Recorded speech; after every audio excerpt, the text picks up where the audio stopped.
Alors que penses-tu du monde de la nuit en Thaïlande?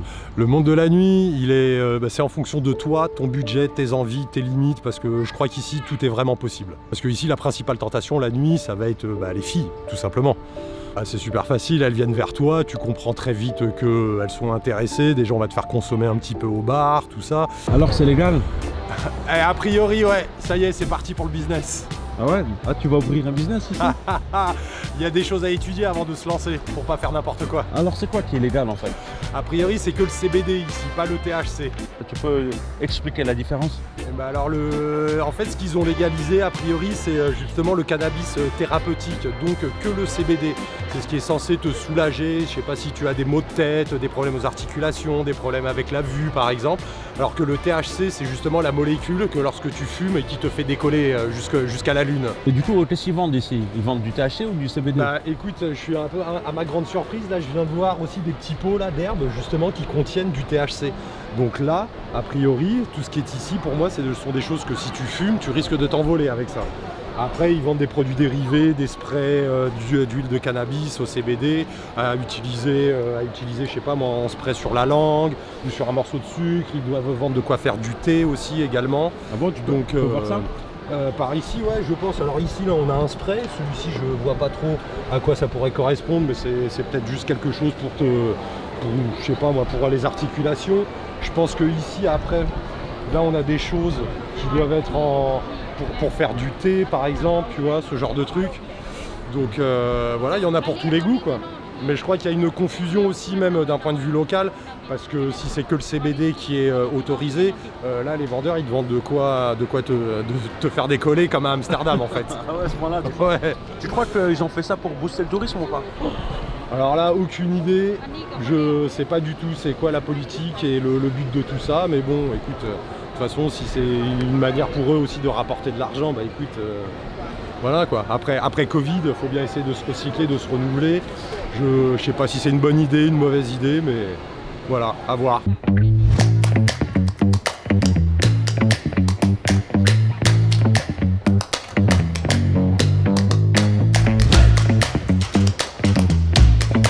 Comme je te disais, tu vois ici on a les différentes herbes qui doivent récolter avec, donc dans des pots avec le nom de la variété, et tu vois surtout la teneur en THC et en CBD. Et là on est sur des teneurs en THC à plus de 15-20%, et donc là clairement c'est de l'herbe à fumer pour moi, ça c'est pas de l'herbe avec laquelle tu vas faire un thé pour te détendre ou ce genre de truc quoi. D'accord, ça c'est pour t'envoyer dans l'espace. Ouais, rejoindre Thomas Pesquet sur la station orbitale. Voilà, exactement. Exactement. Alors je précise, on est dans un centre commercial, dans un mall qui s'appelle Terminal 21. Exactement. Et je confirme que exactement. De quoi s'envoyer en l'air, même ici, oui, a priori, il n'y a pas besoin d'aller sur Khao San Road pour ça, a priori. Alors c'est légalisé maintenant, enfin le CBD est légalisé. Pour moi, oui, c'est ça. Exactement, ce serait le CBD pour moi. Okay. Mais je pense qu'il y a une confusion même en interne, et voilà, et de par ce flou, bah, tous les vendeurs en profitent. Et puis voilà, d'une manière ou d'une autre, pour se faire de l'argent et faire des après-Covid bien meilleurs que ce qu'ils ont connu ces 2 dernières années.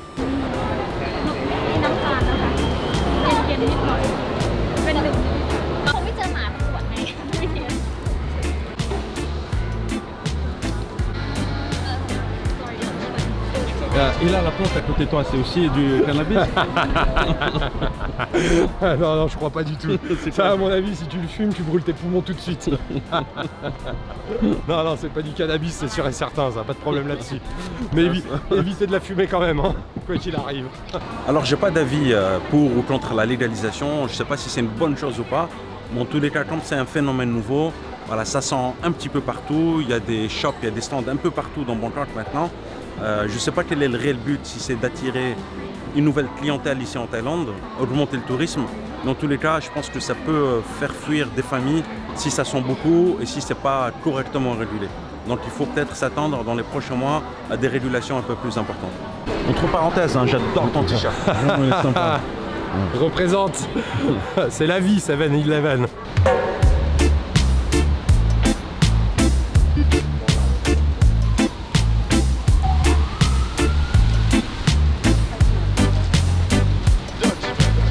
Salut Salah.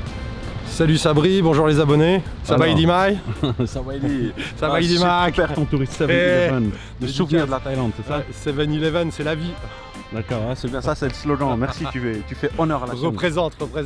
Quand on vit en Thaïlande, on est obligé de connaître 7-Eleven. C'est la base. Si on veut des vacances réussies, il faut passer par le 7-Eleven, il n'y a pas le choix. C'est vrai, c'est important. Ça dépanne à toute heure du jour et de la nuit, c'est ça qui est génial ici. T'allais manger parfois à 2-3 heures du mat? Exactement, ouais. À 2-3 heures du mat, ouais, ça m'est arrivé. Un petit plat de riz avec le poulet à 35 bahts, 40 bahts. Ouais, on trouve de tout, hein. On trouve de tout, exactement. Tout ce qu'il faut pour dépanner. Un chargeur de téléphone, de la colle, du dentifrice, brosse à dents, bon ça c'est la base, cigarettes, boissons, il y a tout. Génial. Donc alors toi, t'es pas expatrié, t'es pas un immigré, t'es venu pour 2 mois. Exactement, ouais, un touriste pour les congés, voilà. On le voit un peu par rapport à la tenue. Hein. Ouais, aussi, oui. J'ai eu du mal à quitter ma tenue des îles, ouais, toujours en short, le Marcel, tout ça. Puis bon, bah, on a bien bronzé aussi pendant ces 2 mois. Qu'est-ce qui t'a surpris en Thaïlande? Choqué, surpris Surpris, je dirais. Alors, je vais commencer d'abord avec le port des uniformes dans les écoles, les universités. On voit tous les étudiants, et même les écoliers dans les petites écoles. Donc, que ce soit les garçons, les filles, chacun porte son uniforme. Et ça, c'est quelque chose de très respecté. Et je trouve, nous qui n'avons pas ça en France, c'était un peu surprenant, mais bon, écoute, ça fait partie de la culture du pays, donc ça passe ici, et je trouve ça plutôt chouette, hein, c'est quelque chose qui a l'air d'être bien acquis et bien imprégné depuis le temps. Ensuite, j'ai été surpris vraiment par le respect qu'il y a dans les transports en commun, c'est-à-dire que rien à voir avec le métro parisien ou toulousain, où ce sont des sauvages à essayer de savoir qui va monter le premier. Ici, on attend que les rames se vident, et ensuite on monte dans la rame, on fait attention à laisser la priorité, par exemple, aux femmes enceintes, les personnes âgées ou même les moines. On a même des priority seats dans les rames qui sont réservées à ces personnes que je viens de dire. En France aussi. Oui, exactement. C'est vrai qu'il y en a. Ouais, c'est vrai qu'il y en a aussi en France, mais avant qu'ils soient donnés malheureusement aux personnes qui les méritent, pour lesquelles sont réservées, c'est un peu plus, c'est un peu plus anarchique qu'ici. Et le dernier point qui m'a un peu, surpris, mais auquel je m'attendais un petit peu quand même malgré tout. Moi j'ai 2 mois de vacances, 2 mois à voyager seul. Sont les nombreuses tentations qui sont possibles et qui existent avec les femmes. Ah ouais, à ce point-là. À ce point. Non, dur, non, pas du tout. Je dirais pas jusque là, mais quand t'es un mec seul, tu marches dans les rues, les salons de massage, tout de suite tu te fais accoster, massage. Voilà, exactement. Et puis bon, après tu prends un peu de temps, tu discutes avec les gens, ça se passe bien, même si tu leur dis que t'es pas intéressé. Tu es tombé à la tentation? Non, du tout. Du tout, non. J'ai pas croqué le fruit défendu. Ok, alors allons droit au but. T'es venu avec combien de budget? Alors je prévoyais au départ un budget de 2000 €, donc hors hôtel, juste pour la vie pendant ces 2 mois de vacances, la vie, la nourriture et le quotidien. 2000 €. Et j'ai dépassé un petit peu cette enveloppe pour finir dans les 2500-2600 €. 2000 €? Ouais. Tu t'es fait plaisir avec 2000 € ou pas? 2000 €, ouais. Donc 1000 € par mois. Voilà, c'était ça qui était prévu, mais bon, comme je viens de dire, j'ai un peu dépassé le budget. J'ai quand même fait attention, j'ai pas fait d'excès majeur, j'ai fait attention aussi à ce que je mangeais, dans le sens pas surveiller mon alimentation, parce que j'ai mangé que quasiment street food aussi, il fallait quand même que je fasse attention à ce budget. Je me suis permis quelques restos à faire des notes à 10 €, donc environ 350 bahts, mais je pouvais pas me permettre de manger tous les jours, midi et soir, dans des restos à 350 bahts. Tu parlais tout à l'heure, on parlait de l'inquiétude de certaines personnes vis-à-vis de la street food. Ouais. Qu'est-ce que tu considères que c'est hygiénique, que c'est safe d'en manger ou pas? Est-ce que c'est sécurisé d'en manger ou pas? Alors sécurisé, ouais, moi j'ai pas eu de problème lié à la digestion, que ce soit avec l'eau qu'on te sert dans les restos ou aussi bien la street food. Mais alors c'est vrai que d'un point de vue européen, quand on voit les conditions d'hygiène dans lesquelles sont préparés peut-être les plats ou même la viande stockée dans les marchés, tout ça, ça peut en choquer plus d'un. Après, moi je suis marocain d'origine et il y a des choses ici que j'ai vues sur les marchés, tout ça, qui m'ont rappelé exactement ce qui se passe au bled, donc j'ai pas été du tout surpris, quoi. C'est la même chose au bled, street food, brochette, les keftas, les petits tagines, tout ça, les petites keftas avec les œufs et tout, c'est le même délire mais en version Maghreb. Et pareil sur les marchés, les conditions de stockage de viande, de poisson, où tu vois le vendeur toujours en train avec son éventail de chasser les mouches et tout ça. Donc ouais, voilà, exactement, moi ça m'a fait marrer, ça m'a rappelé le bled, donc vis-à-vis de ça, moi j'ai pas été surpris, quoi. J'ai trouvé ça plutôt agréable de revoir ça et tout ça, quoi. Petite parenthèse, si la Thaïlande ou l'Asie de façon générale vous intéresse, n'hésitez pas à vous abonner à la chaîne, me suivre sur Instagram pour mes lives. Ça fait combien de temps que tu viens en Thaïlande? que je suis venu 2 mois. Aujourd'hui, c'est mon dernier jour en fait. Non, mais c'est la première fois. Oui, ah oui, pardon, oui, c'est ma première fois. Ouais, c'est mon premier voyage. Tu comprends aussi pourquoi j'ai fait 2 mois, quoi. Hors de question de passer à côté d'un si beau pays et d'y rester que 15 jours. Est-ce que tu comptes revenir ou pas? Je compte revenir très probablement, oui. Oui, très clairement, ouais. Parce qu'il y a des endroits que j'ai pas fait, pas forcément par choix, mais bon, j'ai pas pu tout faire. Et puis j'avais surtout envie de prendre le temps et de pas me presser. La question tant attendue. Que penses-tu des Thaïlandaises? Ah, les Thaïlandaises, dis donc, la femme asiatique. Alors la Thaïlandaise en particulier, elle est, la femme thaï, pardon, est très, très apprêtée, très coquette, je trouve, dans son ensemble. Voilà, je parle de façon globale et générale. Elle est très joueuse. Très joueuse. Elle sait susciter l'intérêt du farang, ne serait-ce qu'avec un petit regard ou ce genre de truc. Un exemple concret. Un exemple, je me souviens par exemple à Koh Samui où un soir j'ai été dans un bar parce qu'il y avait de la musique, tout ça, donc j'ai été écouter le son.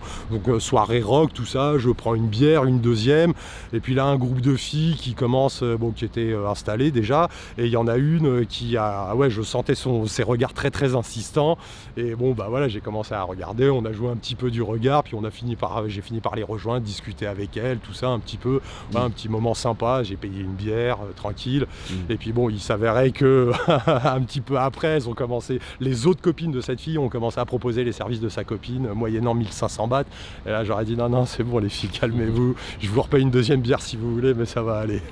Est-ce que ton type de femme, ce sont des femmes asiatiques? J'ai pas de type en particulier, mais la femme asiatique, moi, me plaît. C'est un type de femme que je trouve jolie, globalement.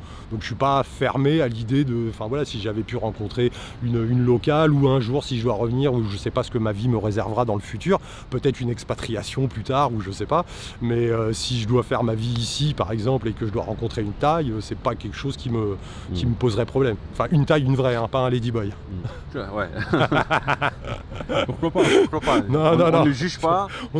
Chacun ses goûts, voilà, exactement. Il en faut pour tout le monde.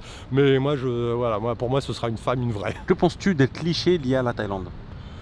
Les clichés, le numéro 1, la prostitution, on va dire ça, et c'est quelque chose, c'est une vérité, c'est quelque chose qui existe, faut pas se le cacher, c'est quand même quelque chose qui existe, et donc après, libre à toi de consommer ou pas de consommer, de toute façon, si tu as envie, tu payes et tu fais tes affaires, si t'as pas envie, tu le dis avec le sourire, gentiment, et les gens sont très respectueux à partir du moment où tu restes cool. Mais ce que tu viens de dire, ça va choquer quelques personnes, parce que tu es en train de dire, allez-y les gars, foncez. Ah, foncez. Consommer? Oui. Non, consommer, non. Je dis pas ça, je dis faites-le si t'es aussi venu pour ça, parce qu'il y en a qui ne se cachent pas et qui se disent Est-ce que c'est profiter de la misère humaine? Je ne pense pas, parce qu'on a ce même genre de choses en France. Ça existe, les sites d'escorte, des étudiantes qui vont se prostituer pour une demi-heure, une heure, à coût de 100 €, 150 € par exemple. En France aussi, ouais, en France, ce sont des choses qui existent, donc je dirais pas qu'on profite de la misère du monde ici en faisant ça, en consommant les femmes ici, quoi, pour ceux qui le feraient. Qu'en pensait ton entourage quand tu leur as annoncé que tu venais en Thaïlande? Est-ce qu'on t'a taquiné des petites blagues? Non, pas du tout. Ils ont plutôt été surpris de me voir partir aussi loin et aussi longtemps, surtout. Ma mère qui m'a beaucoup dit mais t'es sûr de ce que tu fais mon fils et tout. J'ai dit écoute maman, c'est la vie, oui, j'ai envie de partir, j'y vais. Je lui dis t'inquiète pas et tout se passera bien, t'auras de mes nouvelles avec WhatsApp, les copains ça a été pareil. Donc non, il n'y a pas eu de mauvaise réaction, voilà, les gens étaient surtout contents que je réalise enfin ce rêve, parce que ça a été quelque chose d'un peu avorté à cause des 2 dernières années Covid qu'on a connues. J'aurais aimé partir avant le début du Covid, mais le Covid est arrivé et on a bien vu ce qu'il a fait pour tout le monde, quel que soit le lieu dans le monde. Pourquoi la Thaïlande? Il y a d'autres pays, il y a Bali, il y a la Malaisie, les Philippines. Pourquoi la Thaïlande? Bali déjà fait il y a 4 ans, donc voilà, ça a été ma première découverte de l'Asie du Sud-Est, Bali, et ça m'a vraiment donné une bonne impression sur cette région du monde, même si Bali, je sais très bien que ça ne représente pas tous les pays de l'Asie du Sud-Est, et je me suis dit, la Thaïlande reste une destination incontournable aussi. Et donc, donc pour moi c'était, enfin comme on dit, un must do, c'est ça, un must have, un must do. Ouais. C'était voilà, c'est quelque chose à faire, avoir le tampon de l'immigration thaïlandaise sur le passeport, c'est voilà. Et là, il y a un sujet que j'aimerais aborder avec toi, c'est la légalisation du cannabis en Thaïlande. C'est tout récent. C'est tout récent, c'est arrivé au mois de juin, si je dis pas de bêtises. C'était le 9 juin, a priori. Moi, à ce moment-là, j'étais sur Koh Phangan. C'est une base là-bas. C'est une base à cannabis. Ah, je sais pas, je crois que c'est toute la Thaïlande qui a une base à cannabis a priori, parce que partout ça a l'air de fumer. Et même avant cette histoire de légalisation, déjà j'ai commencé mon voyage sur Khao San. En fait, quand je suis arrivé à Bangkok, j'ai fait une première semaine sur Khao San Road, j'étais pas loin.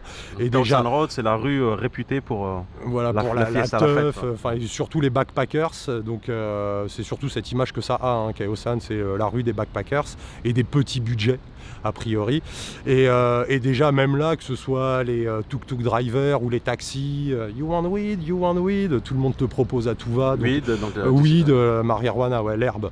Donc même avant la légalisation, ça fumait, enfin c'était, oui, enfin, la jeunesse avait l'air de fumer. Donc c'est arrivé le 9 juin, et je crois que justement il y a eu comme un peu un quiproquo, parce que de ce que j'ai pu comprendre, c'est le CBD qui a été légalisé, donc le cannabis thérapeutique, comme en France, et ce n'est pas le cannabis récréatif comme ce qui se fait en Hollande par exemple, donc le cannabis que tu vas fumer et qui va t'envoyer sur l'ISS rejoindre Thomas Pesquet. Ouais. Voilà. Tu penses que la Thaïlande veut ressembler à la Hollande? Ouais, je pense pas, là-dessus c'est peut-être un peu difficile de dire quelque chose, mais je pense qu'ils veulent voilà, démocratiser se libérer sur ce sujet, parce que c'est quand même un truc un sujet qui est un peu, qui pèse sur pas mal de sociétés, que ce soit en Europe, en Asie. Moi je le découvre là en Asie.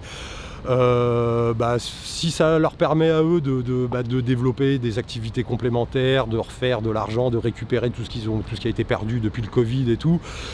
Voilà, mais il me semble qu'il y a quand même un flou, parce que dans tous les coins de rue, a priori c'est le CBD qui est légalisé et pas le THC, mais à tous les coins de rue, tu trouves du THC, tu trouves de l'herbe. Tu peux t'envoyer en l'air de partout. Oui, voilà, exactement. Il y a moyen de fumer partout, a priori. Alors que penses-tu du monde de la nuit en Thaïlande? Le monde de la nuit, c'est en fonction de toi, ton budget, tes envies, tes limites, parce que je crois qu'ici tout est vraiment possible. Il n'y a pas de limite? Il n'y a pas de limite. Si tu n'as pas de limite financière, il n'y a pas de limite pour toi. Parce que ici, la principale tentation la nuit, ça va être les filles, tout simplement. Voilà. C'est super facile.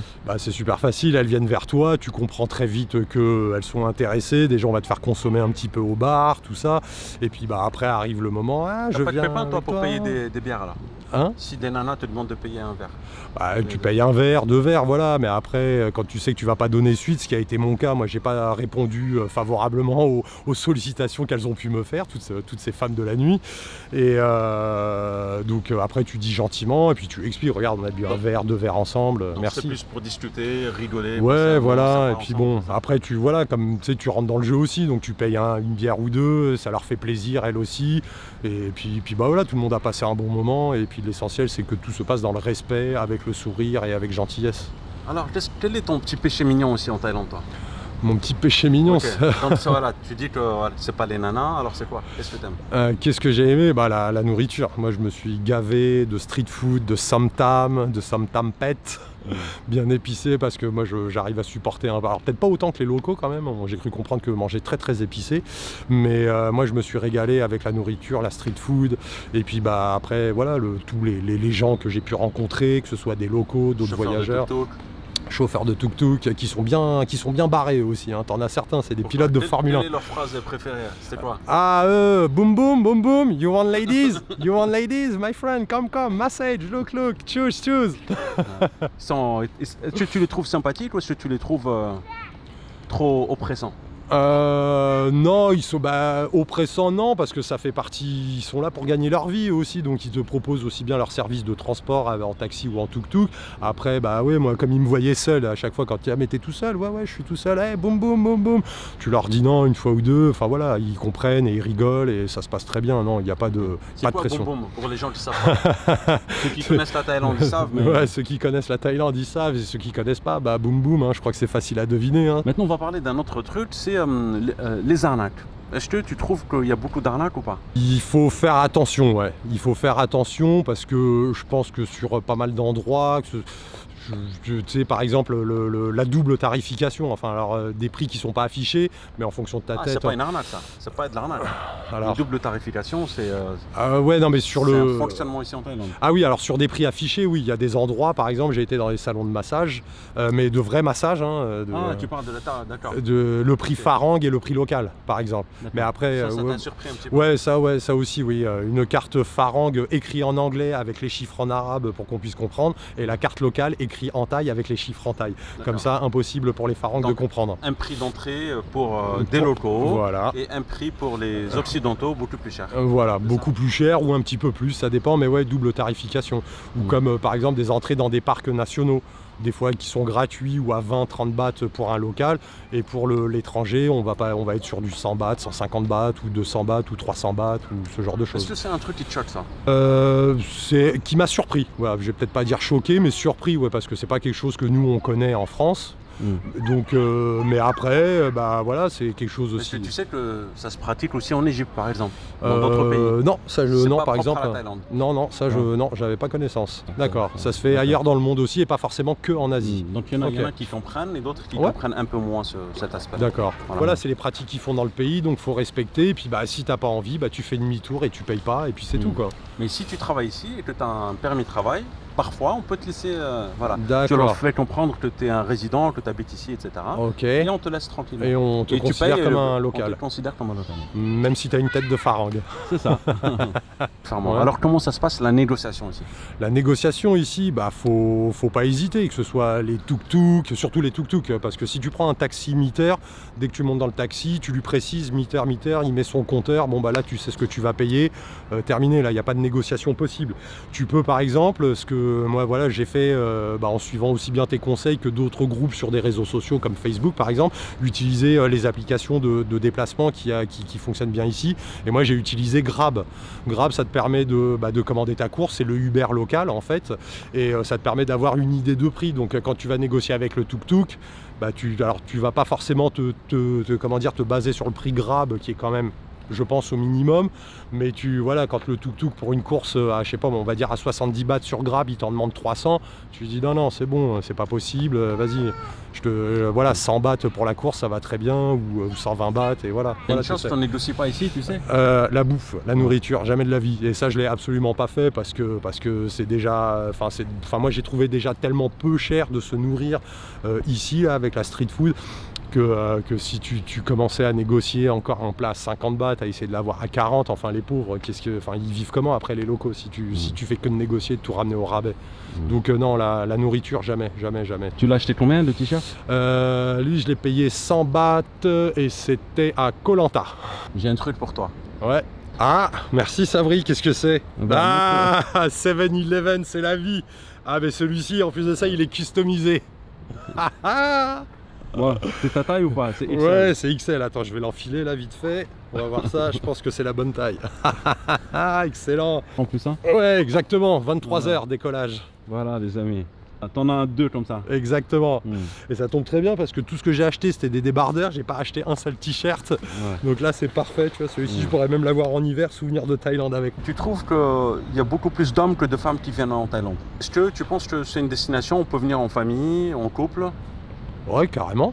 Ouais. Carrément, ouais, en famille, bah oui, après il suffit d'aller dans les bons endroits, voilà, c'est sûr qu'avec une famille, un enfant de je sais pas, moins de 5 ans, tu vas pas aller sur Khao San Road, ça n'a pas d'intérêt, mais je pense sur Bangkok, oui, il doit y avoir des coins pour les familles, tout comme partout ailleurs en Thaïlande, que ce soit sur les îles ou les autres villes, ouais, il y a carrément la place, et puis en couple aussi, bah ouais, carrément. Si est-ce qu'une femme peut venir en vacances seule en Thaïlande?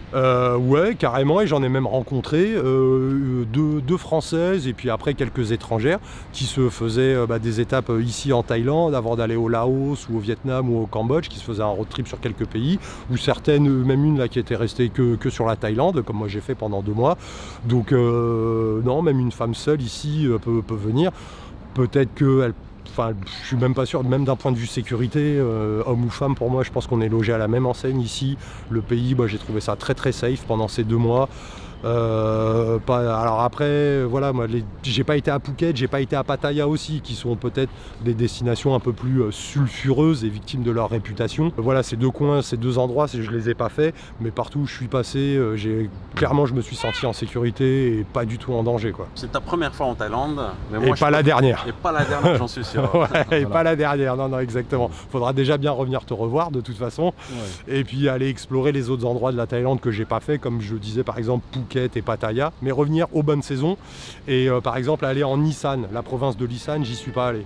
Et comme voilà, par exemple Chiang Mai et Pai. Peut-être qu'un jour tu rencontreras une femme de là-bas et tu seras obligé de vivre là-bas. Ah, ou ça, une Thaïlandaise, une locale. Ouais, une locale. Bah peut-être, on sait pas, oui, on sait pas ce qui peut se passer, et voilà, c'est tout. Donc, mais oui, revenir ici pour des congés, mais carrément avec grand plaisir. Avec grand plaisir. Voilà, on est accueillis, on est bien comme il faut, et le peuple est vraiment accueillant, chaleureux, et ils ont un grand cœur. Ils ont un grand cœur.